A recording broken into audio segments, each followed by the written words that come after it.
ঢাকা যাওয়ার টিকিট যেন সোনার হরিণ। বগুড়ার ঠনঠনিয়া বাস টার্মিনালে শত শত মানুষ। সেখান থেকে আরও জানিয়েছেন উত্তরাঞ্চলীয় ব্যুরো প্রধান চপল সাহা। লম্বা ছুটি শেষে এখন মানুষ বাড়ি থেকে ফিরছেন ঢাকা সহ দেশের বিভিন্ন স্থানে। ঈদের এই লম্বা ছুটি কাটিয়ে আনন্দ উৎসব করে যখন ফিরছেন তখন আপনারা দেখতে পাচ্ছেন যে এখানে বাস টার্মিনালের অবস্থা কি।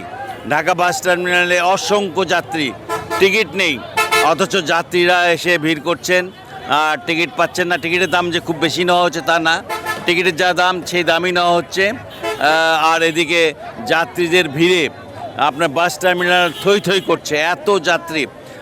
বলতে পারেন যে আজ থেকে বেশি যাত্রী যাবে, কারণ আজ কাল পরশু এই যে ছুটি রবিবার পর্যন্ত যে মানুষের ভিড় হবে অকল্পনীয়। যেহেতু বগুড়া থেকে ঢাকা পর্যন্ত এবং চিটাগাং সিলেট যাই বলেন না কেন এই রাস্তাগুলো এত ভালো যে এখানে জ্যাম হওয়ার কোনো পসিবিলিটি নেই, আর যে কারণে খুব সহজেই তারা বাসগুলো যেতে পারছে এবং বাসগুলো ঠিক টাইম মতো ফিরে আসতে পারছে। ফলে যানজটের যে সমস্যা সেটা হচ্ছে না। আর এমনিতে যাত্রীরা কিন্তু বগুড়া থেকে আপনার ঈদের ছুটি শেষে যাচ্ছে আপনার হলো ঢাকা, চিটাগাং, সিলেট সহ দূরবর্তী স্থানগুলো।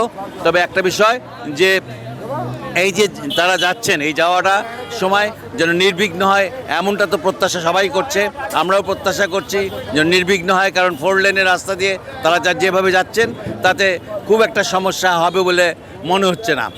বগুড়ার বাস টার্মিনাল থেকে এই ছিল আমার কাছে সর্বশেষ।